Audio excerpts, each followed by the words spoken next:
যুক্তরাষ্ট্রের ওয়াশিংটনে white house correspondents অ্যাসোসিয়েশনের বার্ষিক নৈশভোজকে কেন্দ্র করে আকস্মিক গুলির ঘটনায় নতুন করে চাঞ্চল্য ছড়িয়ে পড়েছে আন্তর্জাতিক অঙ্গনে।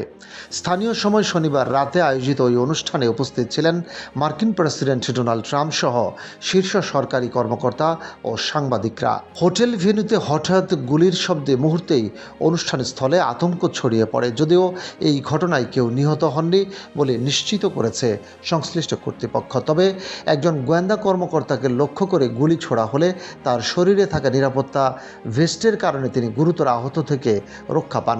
নিরাপত্তা ব্যবস্থার কারণে বড় ধরনের প্রাণহানি এড়ানো সম্ভব হয়েছে বলে জানানো হয়। ঘটনার পরপরই বিষয়টি নিয়ে বক্তব্য দেন প্রেসিডেন্ট ডোনাল্ড ট্রাম্প। তিনি বলেন, এই গুলির ঘটনা তাকে ইরান সম্পর্কিত যুদ্ধে বিজয় অর্জনের পরিকল্পনা থেকে বিচ্যুত করতে পারবে না। একই সঙ্গে তিনি জানান, হামলার সঙ্গে ইরান ইস্যুর কোনো সম্পর্ক আছে কিনা তা তিনি নিশ্চিত নন।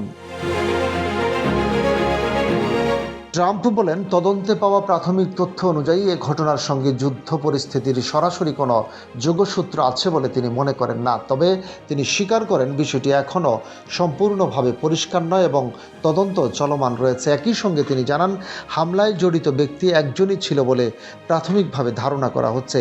এর আগে দেওয়া এক মন্তব্যে ট্রাম্প ইঙ্গিত দিয়েছিলেন যে এই ঘটনার সঙ্গে আন্তর্জাতিক সংঘাত বা ইরান ইস্যুর সম্পর্ক থাকতে পারে। তবে পরবর্তীতে তিনি সেই অবস্থান কিছুটা নরম করে বলেন, তদন্তের ফলাফলের উপর ভিত্তি করেই চূড়ান্ত সিদ্ধান্তে পৌঁছানো যাবে। এদিকে মার্কিন সংবাদ মাধ্যম CNN একাধিক সূত্রের বরাতে জানিয়েছে, সন্দেহভাজন হামলাকারীর নাম কোল থমাস অ্যালেন। তার বয়স 31 বছর এবং তিনি যুক্তরাষ্ট্রের ক্যালিফোর্নিয়ার অঙ্গরাজ্যের বাসিন্দা। লস অ্যাঞ্জেলসের টরেন্স এলাকায় তিনি বসবাস করতেন বলে জানা গেছে। তদন্তে আরও জানা যায়, অ্যালেন পেশায় একজন শিক্ষক ছিলেন এবং একই সঙ্গে ভিডিও গেম ডেভেলপমেন্টের সঙ্গে যুক্ত ছিলেন।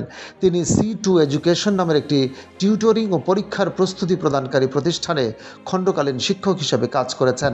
প্রতিষ্ঠানটির পক্ষ থেকে জানানো হয়, 2024 সালের ডিসেম্বরে তাকে মাসের সেরা শিক্ষক হিসেবে সম্মানিত করা হয়েছিল।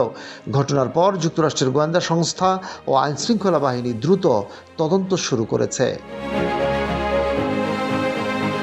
হোটেল ও আশপাশের এলাকা ঘিরে ফেলে নিরাপত্তা জোরদার করা এবং বিভিন্ন আলামত সংগ্রহ করা হচ্ছে।